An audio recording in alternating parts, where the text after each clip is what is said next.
తిరుమలలోని శ్రీవారి లడ్డూ కౌంటర్లో టీటీడీ చైర్మన్ బిఆర్ నాయుడు ఆకస్మిక తనిఖీలు నిర్వహించారు. భక్తులతో కలిసి కౌంటర్లోకి వెళ్లి లడ్డూ జారీ విధానాన్ని స్వయంగా పరిశీలించారు.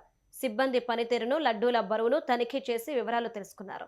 లడ్డూల నాణ్యతపై పలువురు భక్తులతో ప్రత్యక్షంగా మాట్లాడి వారి అభిప్రాయాలను సేకరించారు. సర్వీసుల పెరుగుదల కోసం అవసరమైన చర్యలు తీసుకుంటామని బిఆర్ నాయుడు తెలిపారు.